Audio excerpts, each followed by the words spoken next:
गुरु के चरणों में नमन करते हुए, इस बलिदानी सप्ताह को नमन करते हुए मैं सबसे पहले धन्यवाद करना चाहूंगा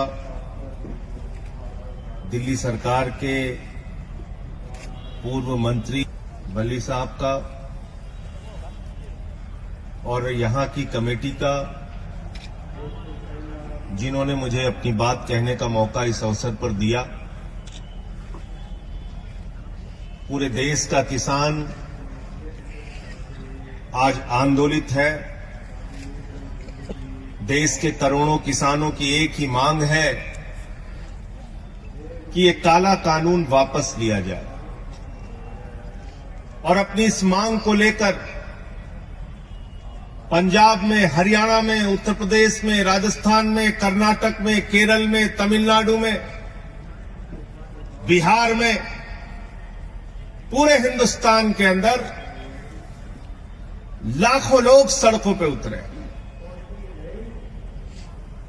और पिछले कुछ महीनों से पंजाब और हरियाणा में तो सारा काम छोड़कर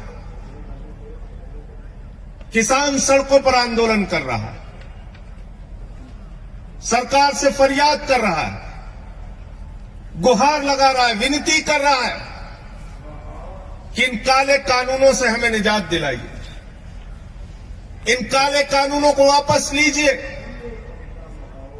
लेकिन ऐसी क्या जिद है, ऐसी कौन सी मजबूरी है जिसकी वजह से मोदी जी की सरकार ये काला कानून वापस नहीं ले पा रही?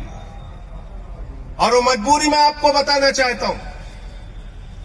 जब पार्लियामेंट के अंदर ये बिल आया, ये काला कानून आया, मैंने उसी दिन कहा था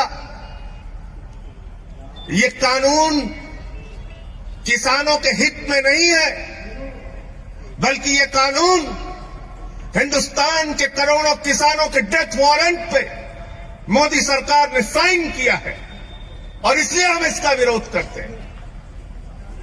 और हमने पार्लियामेंट के अंदर माइक तोड़ा था, मुझे निलंबित कर दिया गया। पूरी की पूरी भारतीय जनता पार्टी ऊपर से लेकर नीचे तक रो रही थी। संजय सिंह ने तो माइक तोड़ दिया, संजय सिंह ने तो माइक तोड़ दिया। अरे आज तो तुम किसानों की हड्डियां तोड़ रहे हो।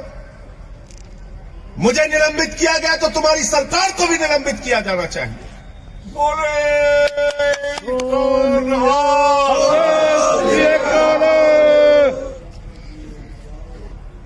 आप ये काला कानून लेकर आए, इस काले कानून के अंदर एमएसपी की गारंटी का एक शब्द नहीं। मैंने पूछा इसमें एमएसपी की गारंटी कहां है? बोले साहब मोदी जी ने भाषण दे दिया, आप मान लीजिए। मैंने कहा भाई मोदी जी ने कहा था 15 लाख हर खाते में आएंगे, बाद में कह दिया जुमला है। मोदी जी ने कहा था 2 करोड़ रोजगार हर साल मिलेंगे, बाद में कह दिया जुमला है। मोदी जी ने कहा जीएसटी से देश में दूसरी आजादी मिल जाएगी, बाद में राज्यों का शेयर नहीं दिया।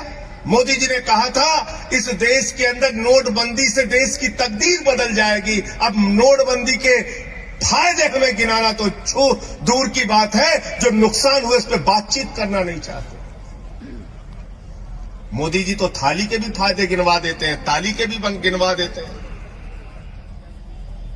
मोदी जी के भाषण से एमएसपी की गारंटी नहीं मिलेगी। अगर मुझे एमएसपी नहीं मिली, न्यूनतम समर्थन मूल्य नहीं मिला, तो महेंद्र गोयल जी अगर मैं किसी जज के सामने जाऊंगा तो जज साहब कहेंगे कानून में कहां लिखा है बताओ। और तब मैं अगर कहूंगा कि मोदी जी का भाषण जज साहब आपने नहीं सुना, तो वो हमारी याचिका लेंगे और उसको कूड़ेदान में डाल देंगे। कहेंगे कानून से एमएसपी मिलती है, भाषण से एमएसपी नहीं मिलती। भाषण से एमएसपी नहीं मिलती। दूसरा, आपने इस कानून के अंदर कॉन्ट्रैक्ट फार्मिंग की बात लिखती, यानी किसान को उसके ही खेत में पूंजीपतियों का गुलाम बना दिया जाएगा। इस कानून में आपने असीमित भंडारण की छूट दे दी। इसका मतलब हिंदुस्तान का कोई भी पूंजीपति अडानी और अंबानी सस्ते में किसान से गेहूं खरीदेगा, सस्ते में किसान से धान खरीदेगा, सस्ते में फल खरीदेगा, सस्ते में सब्जियां खरीदेगा और सबका भंडारण करके अपने बड़े बड़े कोल्ड स्टोरेज में रखेगा और जब बाजार में उसकी कमी आ जाएगी तो महंगे दामों पर हमको आपको बेचेगा। इस देश में जमाखोरी, कालाबाजारी और महंगाई को मोदी सरकार ने इस बिल के माध्यम से लीगलाइज करने का काम किया है, वैधता प्रदान करने का काम किया है। आप कहते हैं ये बिल किसानों को समझ में नहीं आता। मोदी जी भाषण देकर समझा रहे हैं, उनके मंत्री भाषण देकर समझा रहे हैं, कहते हैं बिल समझ में नहीं आया, बिल समझ में नहीं आया। अरे मैं तो ये कहना चाहता हूं किसानों को ये बिल समझ में आ गया है, ये आपकी प्रॉब्लम है। ये आपकी प्रॉब्लम है कि किसानों को ये बिल समझ में आ गया है और इसलिए आज पूरे देश का किसान आंदोलनरत है। मुझे पीड़ा होती है, तकलीफ होती है मुझे जब आप उन अन्नदाताओं को आतंकवादी कहते हैं, शहीद आजम भगत सिंह के वंशजों को आतंकवादी कहते हैं, शहीद उधम सिंह के वंशजों को आतंकवादी कहते हैं, शहीद लाला लाजपत राय के वंशजों को आतंकवादी कहते हैं, शहीद करतार सिंह सराफा के वंशजों को आतंकवादी कहते हैं। जलियांवाला बाग कांड में जिन लोगों ने अपनी शहादत दी उनके वंशजों को जो लोग आतंकवादी कहते हैं, उनको इस देश की सत्ता पर एक मिनट भी रहने का अधिकार नहीं, मैं कहना चाहता हूं। और इसलिए साथियों और दोस्तों, कल तो मोदी जी के सामने हम लोगों ने विरोध किया, हमारे साथी सांसद पंजाब के भगवंत मान जी ने जमकर विरोध किया और उनके बहरे कानों में आपकी आवाज पहुंचाने की कोशिश मैंने की। सदन चल रहा था तब भी की, सदन नहीं चल रहा है, सत्र नहीं बुलाया जा रहा है तब भी की और आगे भी करता रहूंगा, लड़ता रहूंगा आपके लिए, आपकी आवाज को उठाता रहूंगा, क्योंकि हमारे नेता अरविंद केजरीवाल जी ने साफ तौर पे कहा है आम आदमी पार्टी का एक एक कार्यकर्ता सड़क से लेकर संसद तक किसानों के मुद्दे पर उनके साथ रहेगा। लाठियां भी खानी हो, जेल भी जाना हो, आपकी सेवा भी करनी हो, एक कार्यकर्ता बनके, एक सेवादार बनके आपके साथ मजबूती से खड़ा रहेगा। और इसलिए मैं आप लोगों से निवेदन करने के लिए आया हूं, विनती करने के लिए आया हूं। बल्ली साहब यहां बैठे बहुत सारे संघर्षों में जेल भी जा चुके हैं, लाठियां भी खाई हैं इन्होंने गरीबों के लिए, मजदूरों के लिए। महेंद्र गोयल जी हमारे विधायक जी हैं, कई दिनों से लगातार यहां पे सक्रिय हमारे कार्यकर्ता हैं साहब। मैं आप लोगों से एक ही बात कहना चाहता हूं, आपके आंदोलन से पहली बार हिंदुस्तान की सरकार डरी हुई है, खलबलाई हुई है और इनको एक ना एक दिन, अब ज्यादा समय दूर नहीं है, मजबूर होना पड़ेगा, मजबूर होना पड़ेगा आपकी मांगों को पूरा करने के लिए।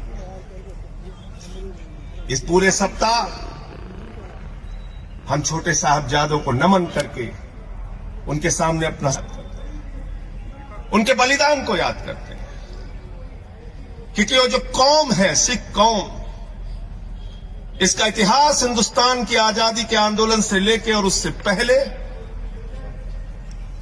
हमारे गुरुओं की जो शिक्षा है वो बलिदान और त्याग की शिक्षा है, सेवा की शिक्षा है। देश में कहीं भुखमरी हो, सिख समुदाय के लोग सबसे आगे।